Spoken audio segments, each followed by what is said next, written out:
કરાયેલો છે. હવે આપણે તમને રીટેસ્ટ મોકલેલી ફાઇલો પણ કરીશું.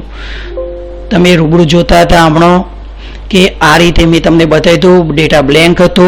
હવે જેવું અપડેટ કરીશું બધો લેટેસ્ટ ડેટા તમારી આગળની 4 ફાઇલોમાંથી લઈ લેશે. આ જ આપણી સોફ્ટવેરની ખાસિયત, આ જ આપણી સોફ્ટવેરનું જાદુઈ ચિરાગ છે. સૌથી પહેલાં હેલ્પ નામની ફાઇલ અવશ્ય વાંચી લેવી, ઉતાવળ કરવી નહીં. આપણું સમગ્ર સોફ્ટવેર તમને ટૂંકમાં સમજાવી દઉં છું. જેવું 11માનું સોફ્ટવેર છે તેવું જ ધોરણ 9નું સોફ્ટવેર છે, કોઈ જ ફેરફાર નથી. સૂચના વાંચી લો. અહીંયા રીટેસ્ટ યાદી નામની પત્રકની સ્કૂલ ખોલતાના પહેલા જ દિવસે જરૂર પડશે. ઓટોમેટિક યાદી બની ગઈ. જે નપાસ હતા એને બાજુમાં ટીક માર્ક થઈ ગયું. તમે આ યાદીને સમગ્ર યાદીને તમે ભરાવી શકો છો. તમે જોઈ શકો છો 3 પેજ છે.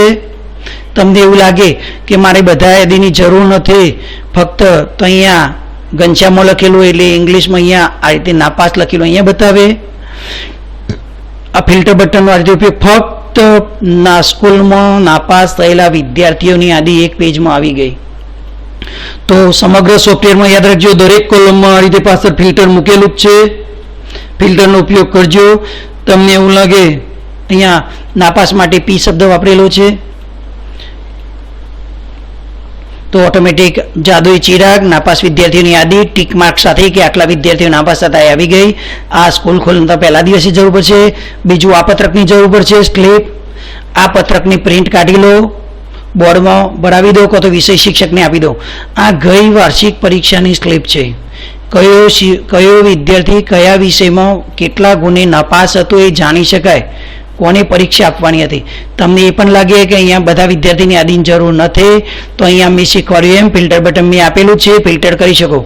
અહીંયા ફિલ્ટરનો એક નિયમ છે, એક ફાઇલની સાથે એક સિંગલ ફિલ્ટર થઈ શકતું નથી, મિનિમમ 2 ફિલ્ટર હોવા જોઈએ. એટલે આ ફિલ્ટર મૂકી છે. આ ફિલ્ટરનું કંઈ કામ નથી, ધ્યાન રાખજો, એનો ઉપયોગ કરતા નહીં.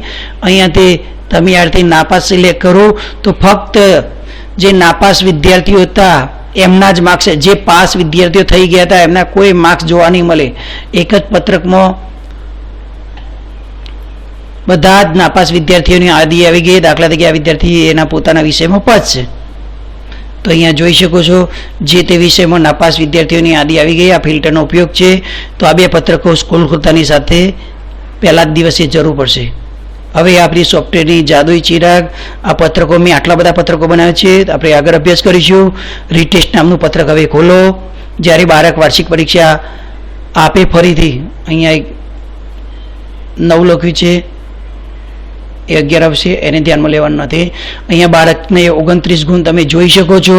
બાળકને વાર્ષિક પરીક્ષામાં 8 ગુણ હતા, નામ આવી ગયા. રિઝલ્ટ અહીંયા સૂચના વાંચી લેવી.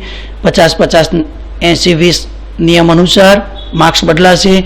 બાળકે પરીક્ષા આપી, માની લો કે 10 ગુણ આવ્યા, તો પહેલાં 1 ગુણ હતા, હવે 10 આવ્યા, તો એના 33 થઈ ગયા. આ બાળક બીજા વિષયમાં પાસ છે.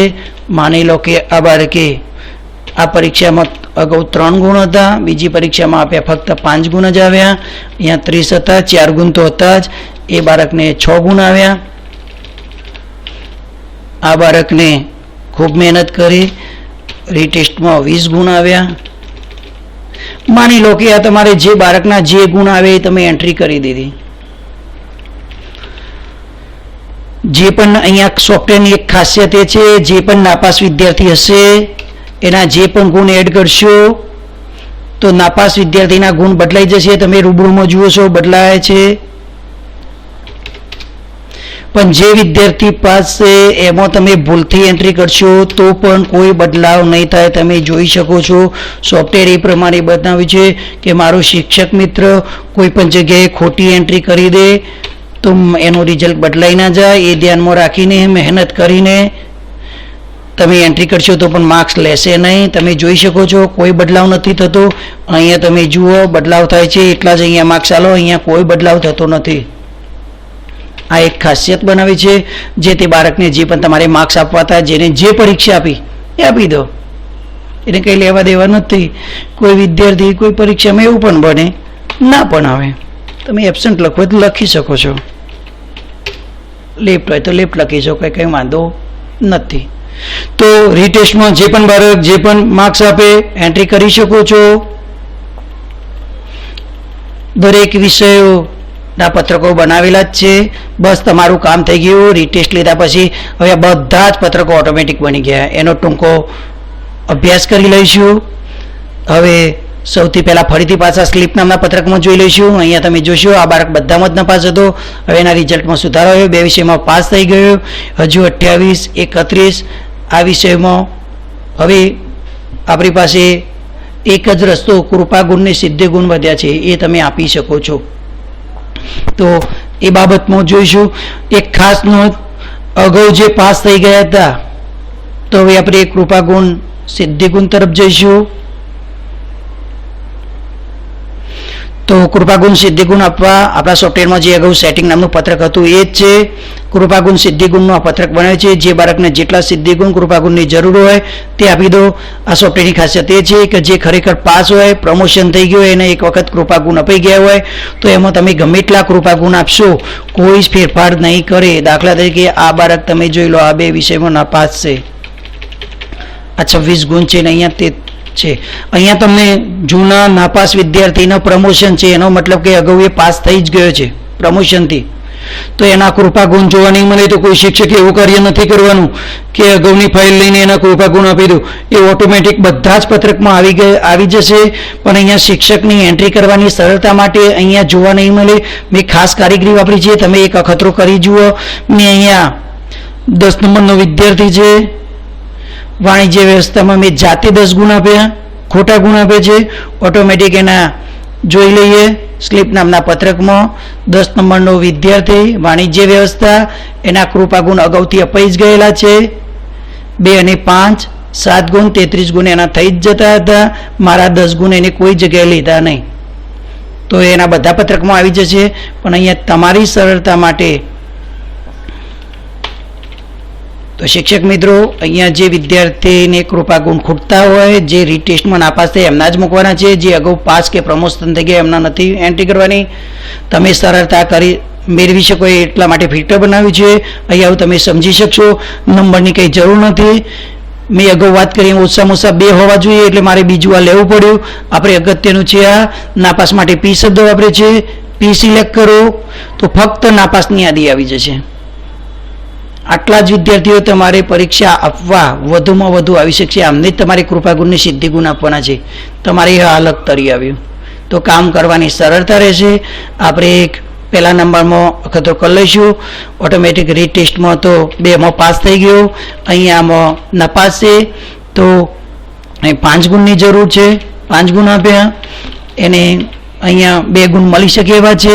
તો અહીંયા તમે રિઝલ્ટ ફરીથી જોઈ લો. નાપાસ લખેલું છે. જેવા 2 ગુણ આપતાની સાથે રીટેસ્ટ પાસ લખાઈ જશે. એનું રિઝલ્ટ થઈ ગયું. એ રીટેસ્ટ પાસ થઈ ગયો.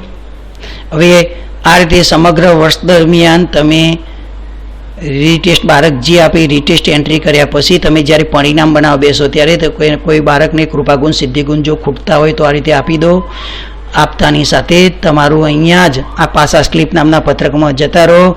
અહીંયા જ તમારું સુધારેલ પરિણામ પત્રક બની જશે. જે હવે નપાસનું દરેક વિષયમાં નાપાસની યાદી આવતી હતી પાસની યાદી આવી જશે.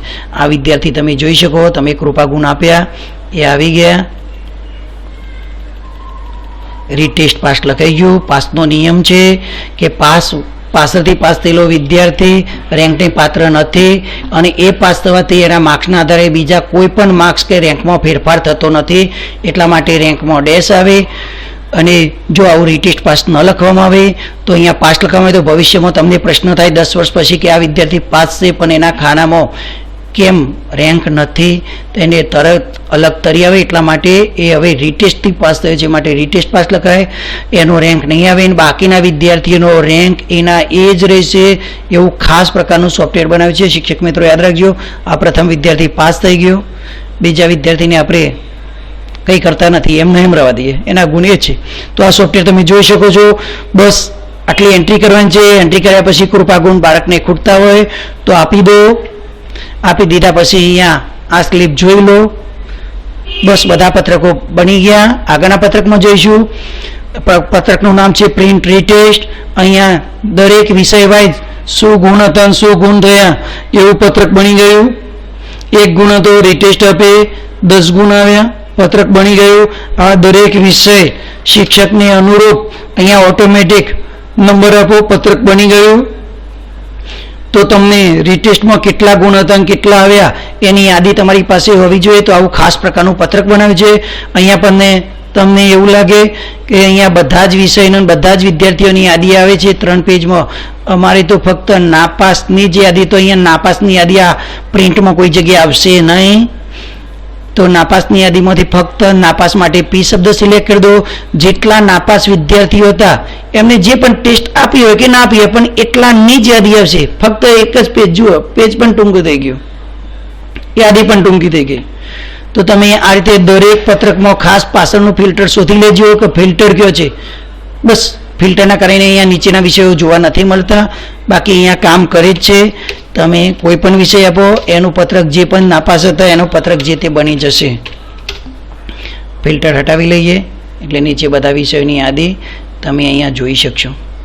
ક્રમાનુસાર જ વિષયો છે. તો આ પત્રક બનાવ્યું છે, તમે સમજી ગયા છે. એનાથી આગળ સંગ્રહિત, અહીંયા સંગ્રહિત પત્રક બની ગયું. આ પ્રથમ નંબરનો વિદ્યાર્થી, અહીંયા 5 અને 2 માર્ક્સ આપણે કૃપા ગુણ આપ્યા.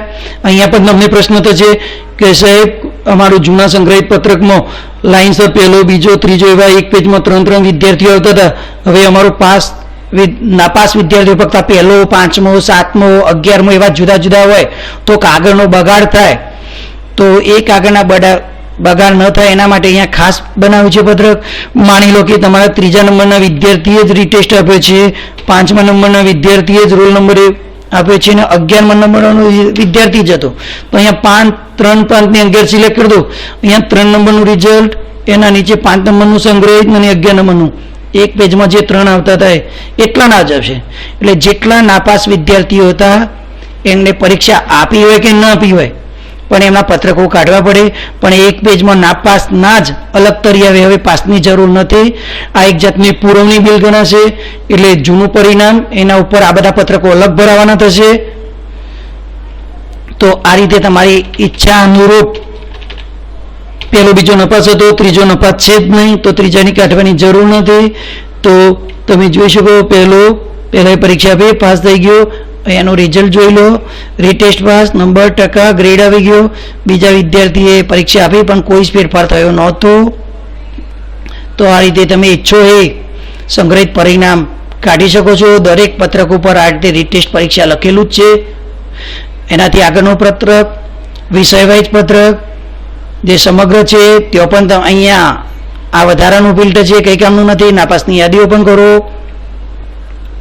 જે તે વિષય વાઇઝ 50, 50, 80, 20, 200 ભાગ્યા 2, 100 કૃપા સિદ્ધિ વિષય વાઇઝ આ પત્રકની જરૂર હોય પ્રિન્ટ કાઢી દો. તમારું રિઝલ્ટ બની ગયું. અગાઉનું રિઝલ્ટ હતું તમે મિલાવવું હોય તો મિલાવી શકો છો. જે પાસ હતા એના જ રેન્ક જૂના પાસ થઈ ગયા હતા એના રેન્કમાં કોઈ જ ફેરફાર થશે નહીં. આ ફાઇનલ રિઝલ્ટ આવી ગયું, તમે મિલાવી શકો છો. આની એકની પણ શિક્ષક મિત્રો 2 પ્રિન્ટ કાઢજો. સૌથી પહેલાં નાપાસ વિદ્યાર્થીઓની યાદીની પ્રિન્ટ કાઢી લો કે નાપાસ વિદ્યાર્થીઓ હતા એમાંથી કેટલા પાસ થયા. આની પ્રિન્ટ કાઢીને ફાઇલમાં ભરાવો. એના પછી ફાઇનલ જૂનું અને નવું મિક્સ થઈને શું ફાઇનલ રિઝલ્ટ બન્યું એ ભૂલ ના રહે એટલા માટે ફરતી એક પ્રિન્ટ કાઢો ઓલ ફાઇલ. તો તમને યાદી રહેશે. પેલું એકલા નાપાસવાળી વિદ્યાર્થીની પુરવણીમાં ભરાવજો, આવી જશે પુરવણી પત્રકોમાં. એના પછી આગળ છે અહીંયા પર માર્કશીટમાં તમે જોઈ શકો છો શિક્ષક મિત્રો માર્કશીટ બની ગઈ, કંઈ કામ કરવાનું નથી. પ્રથમ નંબરનો વિદ્યાર્થી રીટેસ્ટ પાસ 2022. જે પરીક્ષા તમારે જે ત્યારે પરિણામ આપો, પરિણામની તારીખ લખવાની છે, અવશ્ય સૂચના લખેલી છે. રીટેસ્ટ પરીક્ષામાં પાસ થનાર વિદ્યાર્થી નિયમ અનુસાર રેન્કને પાત્ર ગણાતું નથી. બીજી કોઈ સૂચના રહેતી નથી. રીટેસ્ટ વાર્ષિક પરીક્ષા પરિણામ જે નાપાસ છે એમનું જ માર્કશીટ આપવાની છે, બીજાને આપવાની જરૂર નથી. એ ખાસ રહે. અને નવીન જૂની માર્કશીટ અલગ તરી આવે એટલે આ ખાસ નોંધ કરી છે. બસ આવું ફર્સ્ટ ક્લાસ નવા માર્ક્સના આધારે નવા ગ્રેડ બની ગયા. આશા રાખું છું કે તમને સોફ્ટવેરની સમજ પડી ગઈ છે, કોઈ તકલીફ નહીં પડે. આવું 9માનું જેવું સોફ્ટવેર છે એવું ને એવું જ 11માનું ને 11માનું જેવું છે એવું ને એવું જ 9મા ધોરણનું સોફ્ટવેર બનાવેલ છે અને તેની કાર્ય પદ્ધતિ એ જ છે. આ હેલ્પ નામની ફાઇલ પ્રમાણે કામ કરજો. અસ્તો. જય હિન્દ, જય ભારત.